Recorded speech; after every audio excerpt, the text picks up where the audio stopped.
Growth at all costs is dead. How to allocate your marketing budget as a fast growth B2B tech startup. Hey there, I'm Jalen Davis and I'm a B2B go-to-market strategist. I've managed and scaled and grown marketing budgets for software companies, post-IPO companies, and enterprise level software companies. And if you've ever wondered, are you getting the most out of your marketing budget? Then you're not alone. I've seen too many B2B tech startups struggle with this. That's why I'm sharing my playbook, the same strategies that I've used to help companies scale from zero to multi-millions in new bookings and closed deals. And in this video, it's going to be packed with practical tips, real world examples, and a healthy dose of storytelling to make budgeting not just painless, but actually exciting. In this video, we'll dive into the world of B2B tech marketing budgets. Here's what you can expect from this video. Uncover the budget pitfalls. We'll explore common mistakes that even smart companies make, from undervaluing marketing to clinging to outdated systems. Navigating the growth stages. Whether you're a bootstrap or venture-backed company, we'll tailor budgeting strategies to your specific phase, from early stage validation to mature market expansion. Mastering the allocation framework. Learn how to align your budget with your goals, forecast realistically, and to adapt to changing market conditions. Embrace data-driven decision-making. Discover the power of KPIs, key performance indicators, customer journey mapping, and financial tools to help you optimize your marketing spend and drive revenue. Thinking beyond ROI. We'll explore how strategic budgeting isn't just about short-term gains, but building a sustainable growth engine for long-term success. By the end of this video, you'll have a clear, actionable plan to transform your marketing budget from a cost center into a growth catalyst. Get ready to make every dollar count. Now for the problem.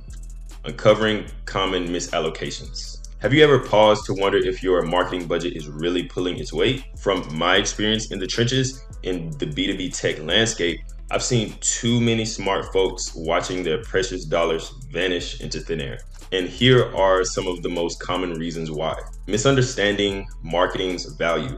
It's not just about counting leads. We're talking about building your brand, shaping your corporate narrative, and launching killer products.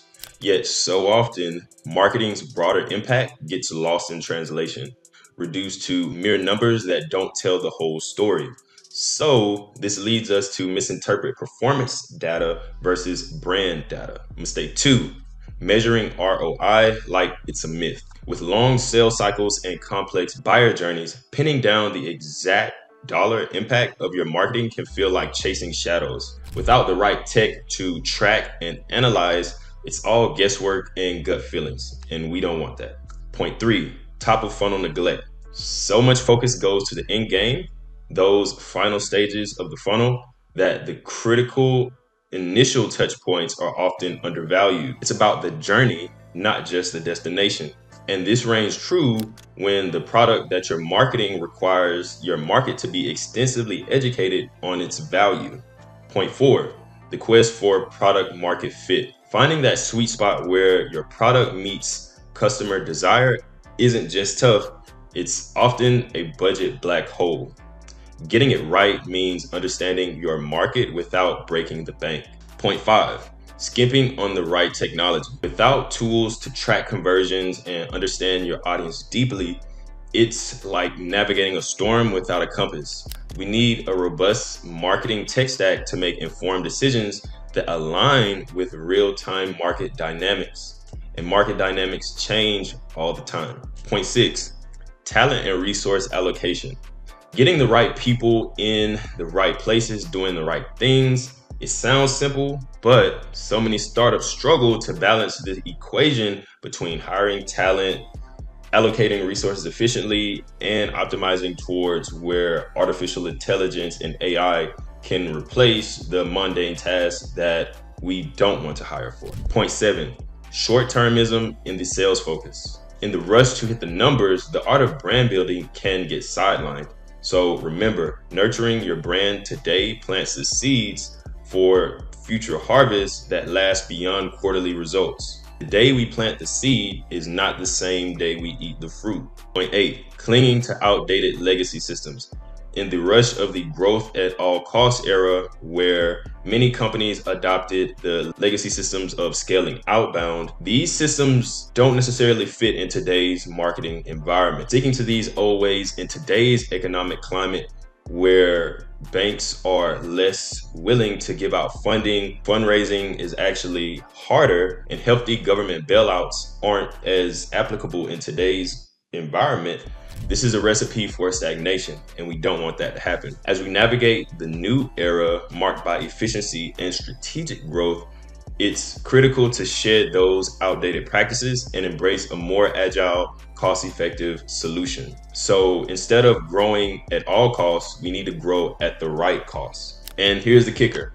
I'm a paid media guy by trade, so I should be telling you to spend on digital ads. But the truth is, if your foundational data isn't solid and you're not doing the fundamentals and your strategy isn't sharp, those ads aren't going to help, and it's just going to be more money down the drain. We only want to pour gasoline on things that are working and have a very high ROI. Unchecked spending often masks deeper strategic flaws. It can create a false sense of security where scaling up the budgets seems as if it's a substitute for genuine innovation and market fit. This can divert attention from critical areas like product development and customer satisfaction, and stifling these things will also make the business take 2 steps backwards. So let's get real about refining our strategies, aligning our spending with real outcomes, and turning every dollar into a soldier fighting for our growth. Stick around as we break down how to do just this without burning cash at the altar of growth. Understanding the phases of growth for a B2B tech startup. To properly allocate, we have to understand where our company is in the business cycle. Aggressive budgeting is very different from sustained budgeting. Since you're watching this video, I'm going to assume you're a small to medium-sized B2B tech startup that wants to grow, or potentially a mid-market company that's looking to better understand budgeting for sustained growth, or someone who's just interested in marketing budgeting. Now, let's zoom into the critical phases every B2B tech startup goes through. Understanding these stages is key to smart budget allocation, whether you're just planting your business seeds or gearing up for more major market moves. Phases of growth for a B2B startup. The early stage, setting the foundation. In the early days, it's all about validating your idea, finding that right product market fit.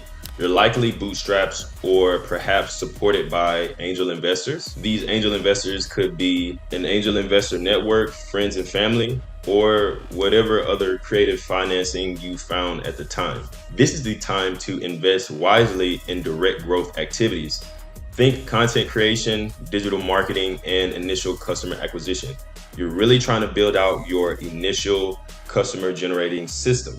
Here, your budgeting should be focused on achieving initial traction with a lean approach, concentrating heavily on activities that directly connect to customer feedback and sales. Whether you are bootstrapped, venture-backed, have angel investors, or other forms of financing, knowing where to allocate your budget lies heavily in understanding the mechanics of cash flow versus time. At this stage, a company needs to be aggressive in allocating budget to its digital go-to-market program. Having a 80-20 split or even 90-10 split of go-to-market budgeting for content creation, webinars, video, public relations, and or business development will help build momentum for your company. But in this stage, it's best you focus on one channel, and the one channel that will have the most ROI. Most likely, the channel that will have the most ROI is whatever channel your ideal customer profile trusts the most and uses the most often. It's critical that you invest in getting initial traction and feedback so you can move the train forward. And trains are very hard to move in the beginning. You need to be aggressive, scrappy, and lean in this stage because your business model hasn't likely been proven yet. So you need to focus the majority of your resources on figuring out your optimal selling system. Venture-backed or bootstrap, you need market validation and cash flow. Next, the growth stage, scaling up, the venture versus bootstrap dichotomy. Now, this is what venture-backed growth looks like. As we explore the growth stage of B2B tech startups, a striking contrast emerges between venture-funded escalations and bootstrap perseverance. This phase typically kicks off with a Series A round, marking a pivotal shift from potential to performance, where startups must meet investor set milestones within a 18 to 24 month period. Here, the injection of funding often is upwards of 10 million, and it enables the scaling of the operations, team expansion, and infrastructure enhancement of the B2B startup. For a venture-funded startup, having already demonstrated some market traction and operational viability, the pressure is on not just to grow, but to scale massively. Each subsequent funding round, Series B, C, and beyond, demands a heightened focus on expanding market share, refining products, and possibly gearing towards an initial public offering. Series B firms are often valued around 40 million pre-money and are typically at a stage where scaling isn't just an option. It's a necessary driver by proven revenue streams and the urgent need to capitalize on market opportunities. Now for the dichotomy of bootstrap growth, which looks different from venture-backed growth. So in contrast, bootstrap startups may approach this phase with more caution, driven by cash flow concerns rather than investor expectations. Their growth is paced by revenue, not rounds of funding, making each budget decision critical to sustainable expansion. For these companies, the goal may not be rapid scale, but building a solid cash flow positive business that can stand the test of market fluctuations and grow organically. Regardless of the funding source, the core thesis of the business, its initial mission and goals, remains central to all strategic decisions. Companies in the growth stage usually have a core base of customers and are generating anywhere between 500,000 to 2 million in annual revenue. The go-to-market budget should heavily be invested in programs that have yielded the best returns, whether it be webinars, ads, events, outbound, or whatever channel has worked best. Depending on the goal of the company, at minimum, 60% of the budget needs to be dedicated towards your go-to-market initiatives. And that's still lowballing it. A safer bet would be 80%. I say this since you're in the growth stage, many things are still unproven, so we want to solidify and operationalize our customer acquisition system. This takes experimentation and capital to make work. Whether aiming for a IPO, seeking acquisition, or establishing a long-term profitable business, aligning budgeting strategies with these ultimate objectives is critical. This alignment ensures that marketing spends, product development invests, and talent acquisitions all contribute to the overarching goal of building enterprise value, not just short-term gains. Next would be the maturity stage, expanding horizons. The maturity stage of a B2B tech startup where the groundwork has been laid and now it's all about broadening those horizons. The maturity stage may look different depending on the industry that your company is in, but it's safe to say that this is for a B2B tech startup that has been around for longer than 24 months and is showing quarter over quarter growth and has an annual revenue of 3 million plus. Whether you're venture-backed or bootstrapping your way to the top, this stage is critical for taking your business to the next level. For venture-backed titans, at this point, your startup is likely riding the wave of Series B or C funding or beyond. You got the basics down, your market fit is tested, your team is set and understands their role in the company, and you're ready to conquer and divide. Here, the game is all about expansion. Think new markets, significant product developments, and maybe you might be even gearing up for a IPO or exploring acquisitions or M&A opportunities. For the budget, it's bold and allocated towards making big moves that promise even bigger returns.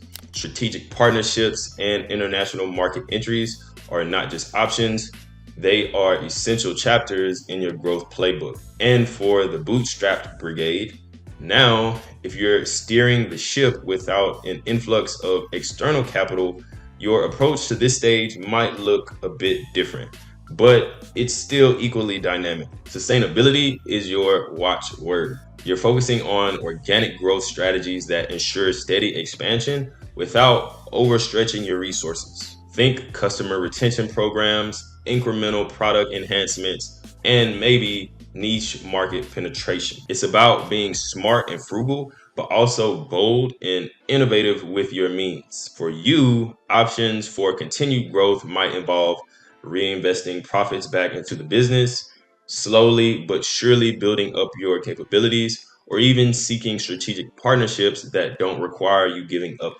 equity. Both paths aim for the same destination, sustainable growth, and solidify the business presence in the market. But remember, whether you're flush with funds or counting every penny, the key is alignment. Your growth strategies must align with your long-term business goals and the realities of your operating environment. So, whether you're planning a IPO or gearing up to capture a larger slice of the market pie on your own terms, remember, this stage is your launching pad for long-term success. Let's make sure your budgeting isn't just a routine check, but a strategic enabler of your grandest business aspirations. Now that we've covered all of the phases, venture funded or not, venture funding can be a game changer, but it's not a necessity and it's not a free pass. Whether you're swimming in seed money or bootstrapping your way up, being resourceful with your budget is a non-negotiable. Strategic allocation forces us to prioritize focus on the initiatives that truly move the needle.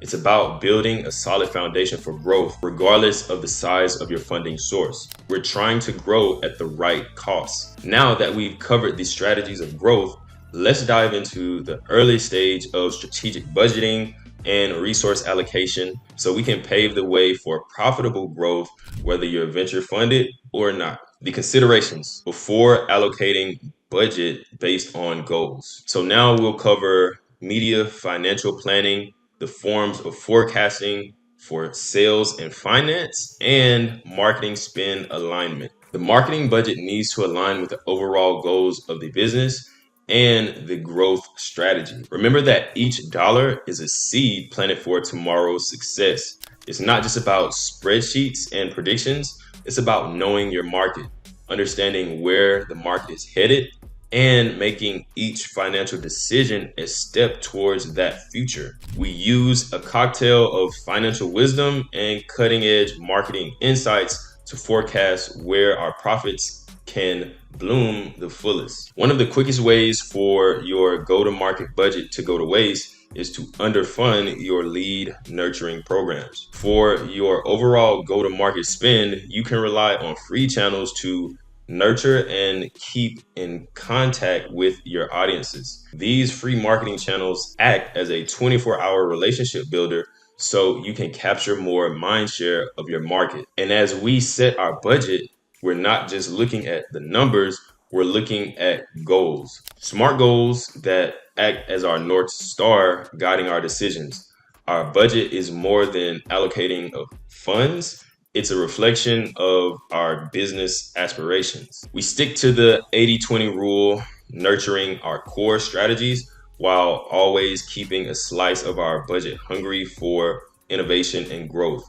Now that 80% can be dedicated to channels that are already proven, while the 20% is more dedicated to channels that are based on experimentation. Examining historic data, industry benchmarks, or funnel hacking your competitors.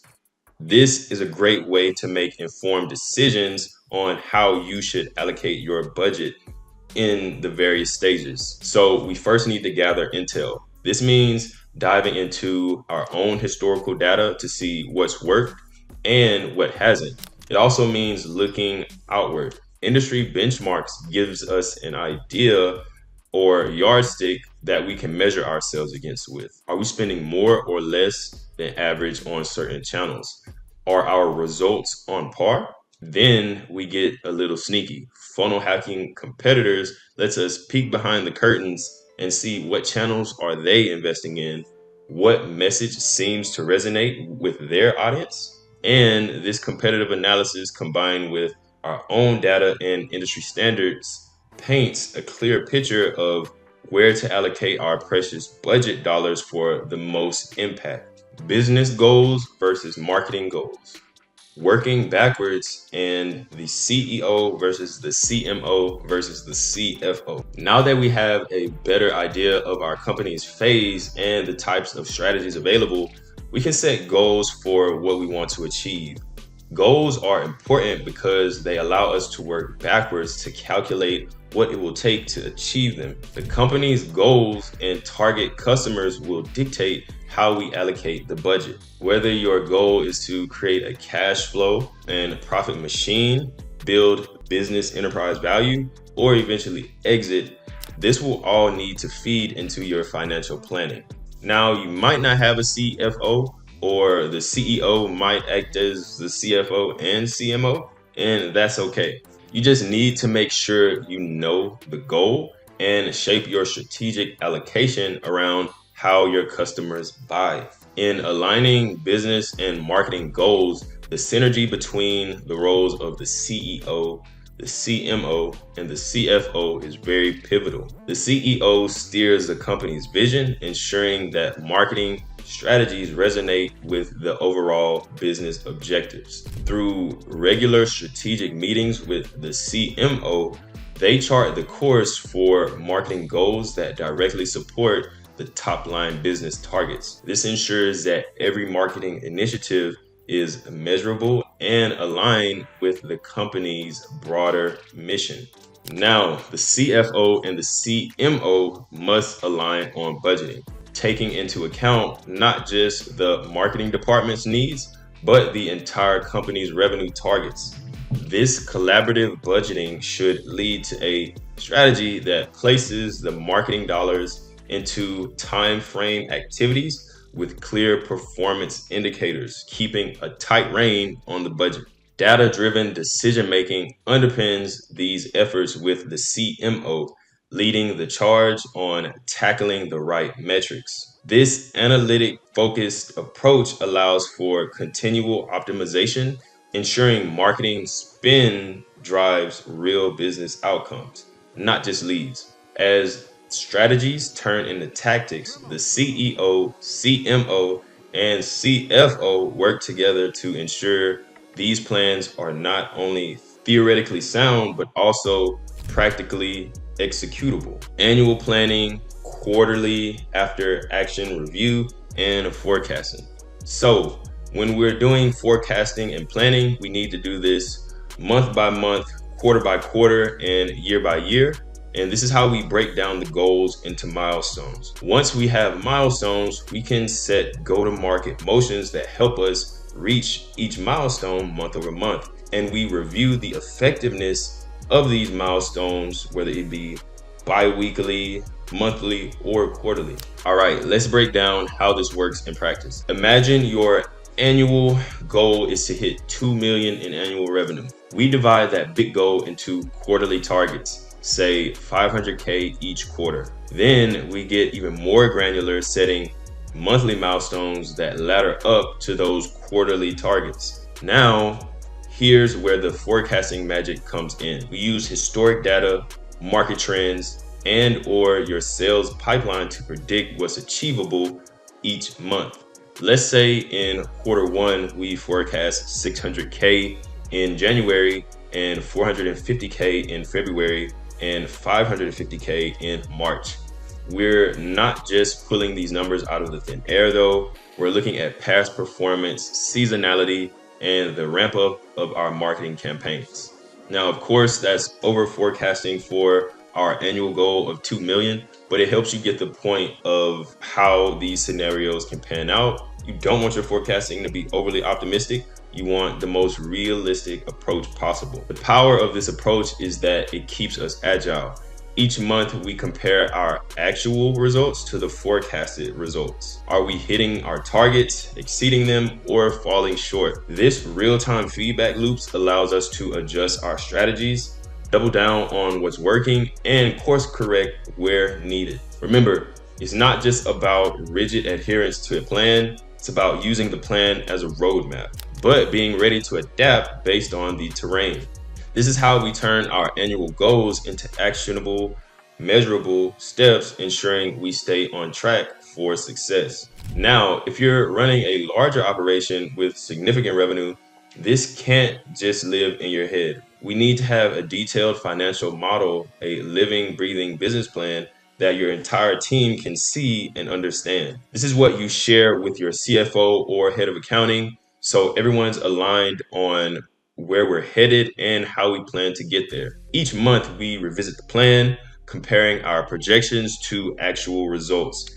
This keeps us honest, accountable, and ready to adjust the course as needed. The framework: best practices for your strategic budget allocation. Now, with this framework, let's talk about how we can turn things around and make sure every dollar in our marketing budget counts. So now we're going to enter the strategic budget allocation framework, and we're going to talk about scenario planning.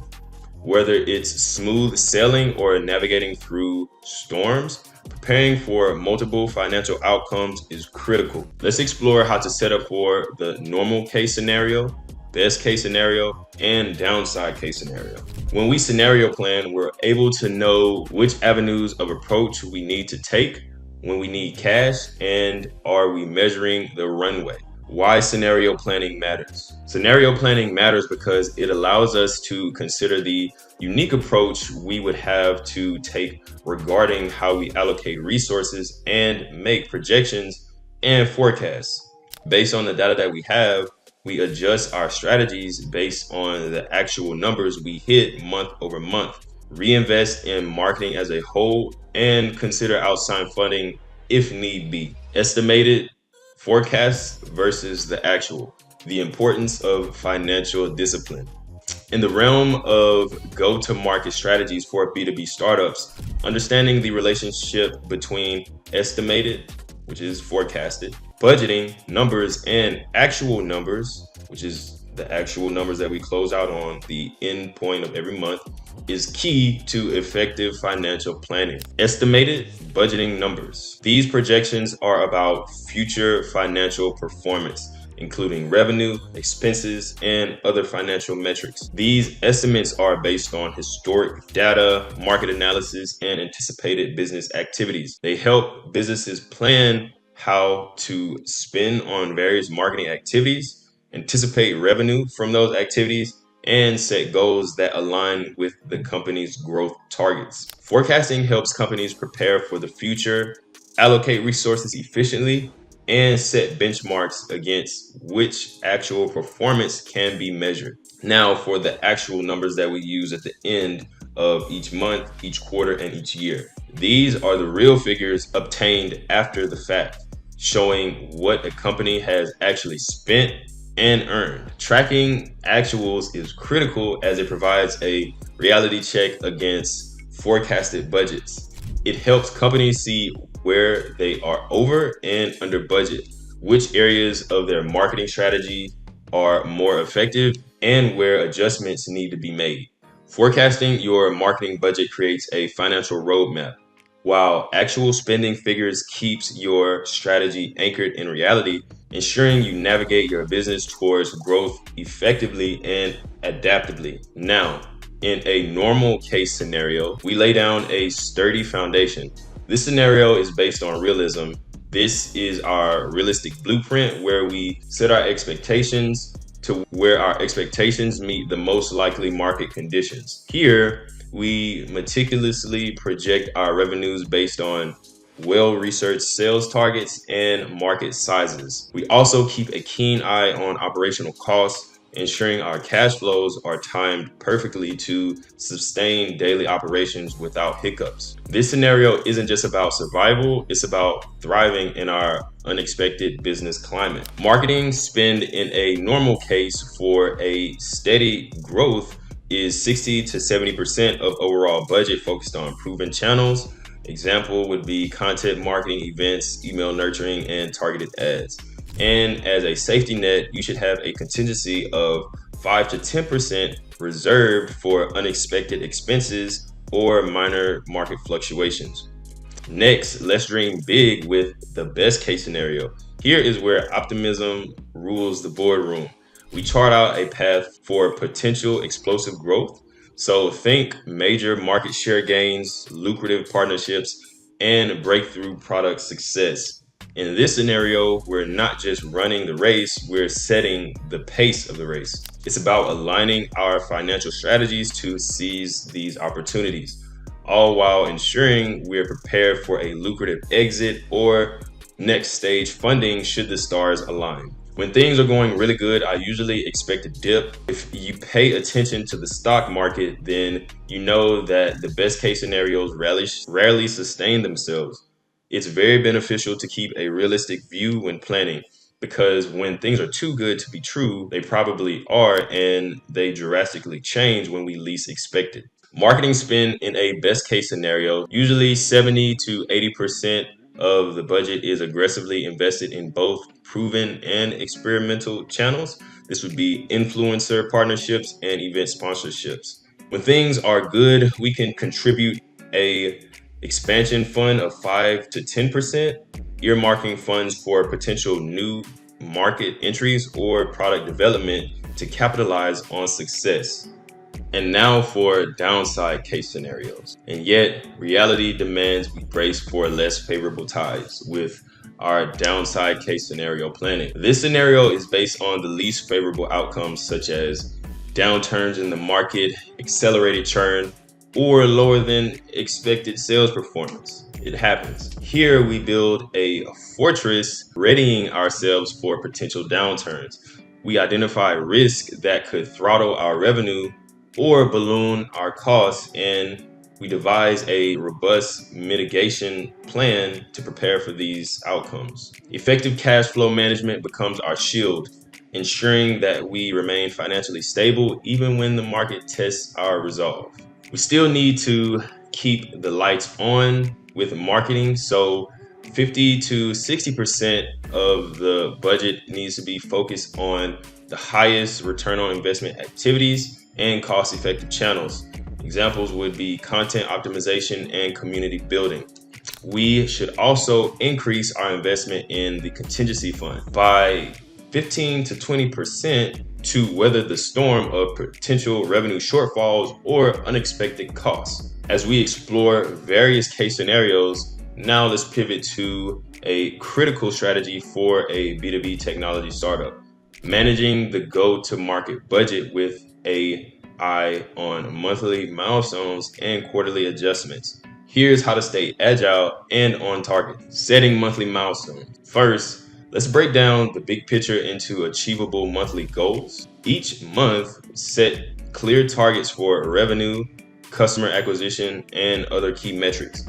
This granularity not only helps track progress, but also swiftly pinpoints areas needing a course correction. It's about making your ambitions tangible month by month, comparing estimated to actuals. Next, constantly measure your projected figures against the actuals. This reality check is vital. It shows whether your strategies are hitting or missing the mark. By regularly assessing this data, you ensure that your financial strategy remains grounded in real-world outcomes, allowing you to pivot quickly when need be. Reforecasting quarterly.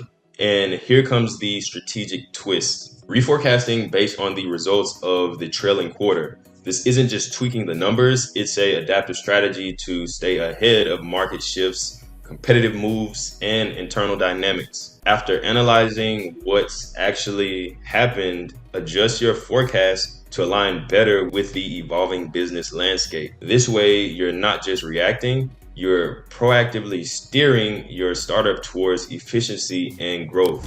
By integrating these financial practices in your go-to-market strategy, you're not just planning, you're dynamically interacting with your business environment. This approach ensures that your startup isn't just surviving from quarter to quarter, but is thriving, adapting, and excelling in its market.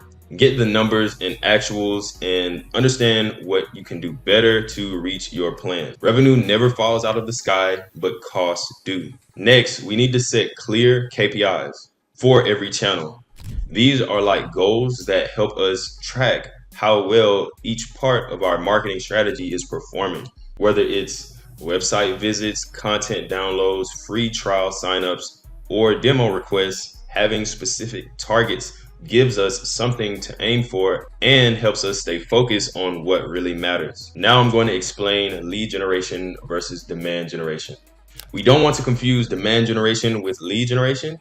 Both have separate goals and thus should have separate KPIs. Demand generation KPIs should be tracked back to pipeline contribution for your go-to-market program. Think metrics like website traffic, social media engagement, and content downloads that indicate growing awareness and interest. Lead generation, on the other hand, should have a traditional MQL, marketing qualified lead, SQL, sales qualified lead, and SQA, sales qualified account, KPI attached to the goals and KPIs. These KPIs are geared towards capturing and converting leads into customers. Preferably, your lead generation efforts are directly being pulled from the new marketing opportunities that your demand generation program creates for your company. Whichever program you use should come down to the goals of your company.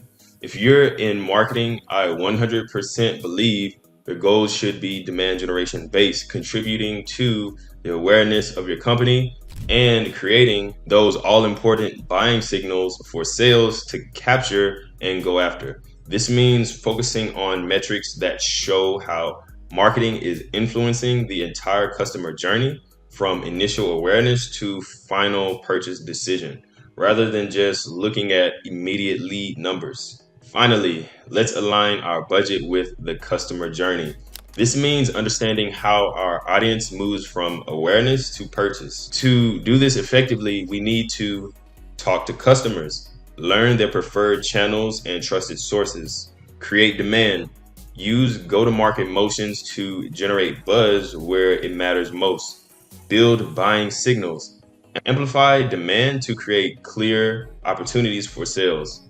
Once we understand our customer's journey, we can set specific KPIs for each channel to track impact at every stage. Now, developing a strategic budget allocation framework for a B2B technology company isn't something you can do overnight. It takes careful planning and consideration of various factors like industry benchmarks, revenue models, and strategic goals. The strategic budget allocation framework for B2B technology companies. Now, the old school way of budgeting was based on industry benchmark, revenue percentage, and competitive analysis. But let's flip the script a bit, because innovation starts with understanding your customer, their habits, behaviors, and preferences, which may vary widely depending on your industry. So a cookie cutter approach probably won't cut it. Here's a new way to think about it.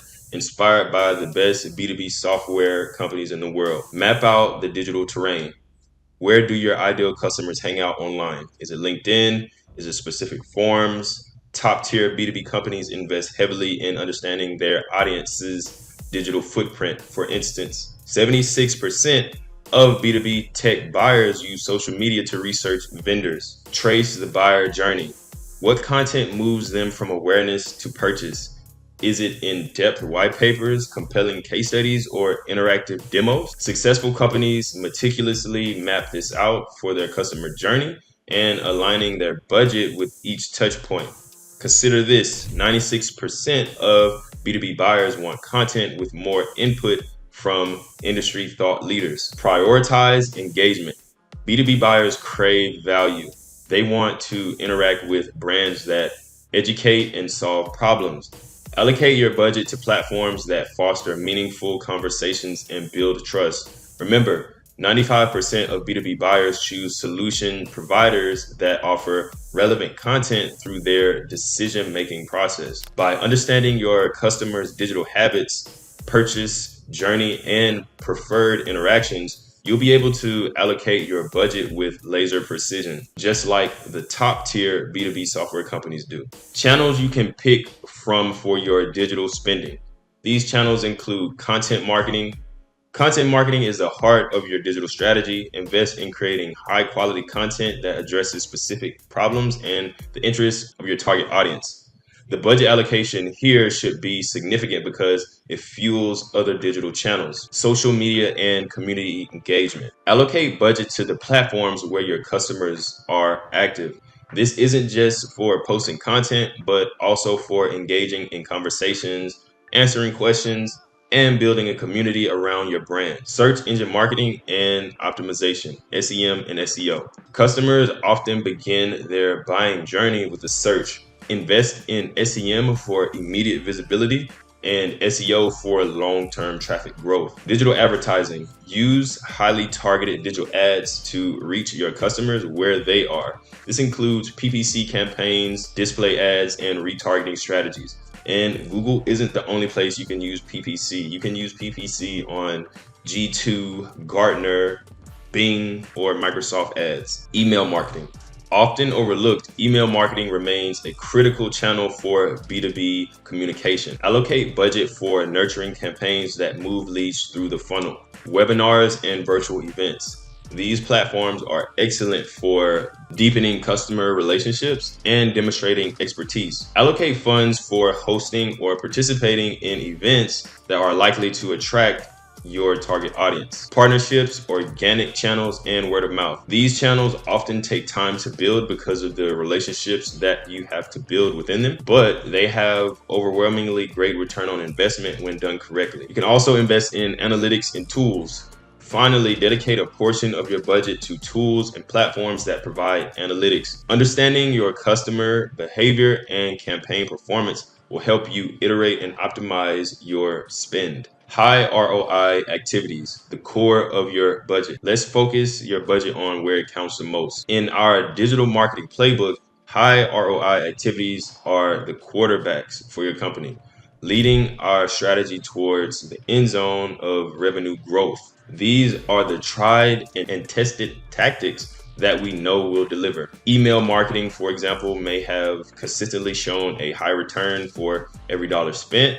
If that's the case, it's only logical that we allocate a larger slice of the budget pie to nurturing and expanding our email marketing campaigns. But growth isn't just about playing it safe. Innovation drives progress. That's why another idea we like to subscribe to is 70-20-10 investment rule. So 70% of our marketing budget fortifies our proven strategies, 20% goes to promising new tactics, and 10% funds our boldest tactics, which are the blue sky initiatives. Now, keep in mind, this is all company dependent, but this balance ensures that we're not just running in place, but sprinting towards new horizons. This concept is about micro allocation.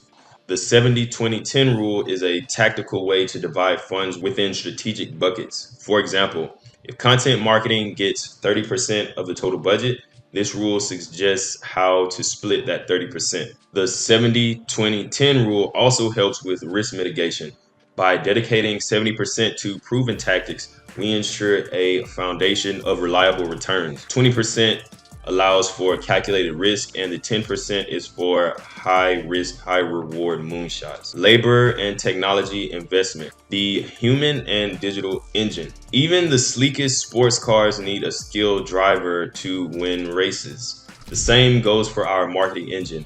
It needs the right people and tech behind the wheel. Investing in talent isn't a mere cost, it's the fuel that powers our marketing engine. Skilled professionals and savvy marketers turn strategies into results. They are the ones who bring the creativity, execute with precision, and pivot when necessary. Now let's get down to the nitty-gritty of financial management. It's not just about having a budget, it's about understanding the financial pulse of our marketing efforts. Think of it like this: profit and loss statement. Your financial x-ray is your P&L. It shows what's healthy and what's aligning. Top performing B2B companies obsess over their P&L, dissecting every line item. They know that having a granular understanding is key to optimizing their spend. Are webinars producing more profit than white papers? Is paid search outperforming organic? The P&L tells that story. Quarterly media plan cash flow statement. This is your financial GPS. This statement helps you map out where your money is going and where it's coming back. Successful B2B companies use this tool rigorously. They forecast cash flow, ensuring that they have the fuel for growth. They anticipate dry spells and plan accordingly. This proactive approach keeps them agile and ahead of the curve. Revenue, not just leads. The ultimate metric. Forget vanity metrics. B2B market leaders focus on revenue, period. It's the lifeblood of your business. Every marketing activity should tie back to revenue generation. Are your content downloads converting more demos? Are your social media campaigns influencing deals? Revenue is the yardstick that measures your marketing success. By measuring these financial tools and shifting your focus to revenue, you'll be speaking the language of top performing B2B companies. It's time to be methodical about the numbers, because in this game, the best offense is a smart defense of your budget. Financial tracking tools for B2B technology companies. Leveraging advanced financial tracking and budgeting tools. So we like to leverage financial tools so we can stay the course and track where our spending is going. These tools empower companies to monitor campaign performance, allocate funds strategically, and make data-driven forecasts for future budget allocations. By tracking key metrics and performance indicators, businesses can identify top-performing initiatives and allocate resources where they will have the greatest impact. Recommended tools for financial planning and tracking. Now, there are plenty of tools you can use to track your finances. I'm not going to get into that in this video. You can do that through a quick Google search. One of the easiest financial tracking tools you can ever have is Excel. Using an Excel sheet is great for beginners and the advanced, so I highly recommend Excel. As we get to the latter end of the video, I will also want to speak about beyond ROI, which is long-term value creation. Having just spoken about tools for financial tracking, let's dive deeper into how B2B technology startups can leverage these insights for growth. Because it's not just about monitoring the numbers, it's about translating this data into actionable strategies that drive the startup forward. Optimizing marketing investments for maximum impact. While short-term advantages like quick lead generation through targeted ads are important, they should feed into a broader strategy that builds your brand for the future. This means investing in content marketing and SEO, not just as costs, but as literal investments in your brand's long-term value. These efforts help solidify your market position and prepare your business for sustained success. You can measure long-term marketing initiatives like branding in the same way that you do performance marketing metrics. The only difference with brand is that you simply expand the time horizon for judging performance, enhancing financial health through strategic marketing. Now to sum everything up, here's your action plan. First, get clear on your goals, then understand your customers deeply, map out their journey, align your budget accordingly, use data, not guesswork, track your performance, and be ready to adapt. But most importantly, see your marketing budget as not just an expense, but a strategic investment in your company's future. The path from data to dollars isn't a one-size-fits-all. It requires a rigorous yet flexible approach that moves beyond seeing expenditures as mere costs, which transforms our thoughts around this as investments. I speak about investments a lot because it's really important. Don't be afraid to consistently reallocate your budget based on overarching business objectives and customer needs. Remember, growth at all costs is dead.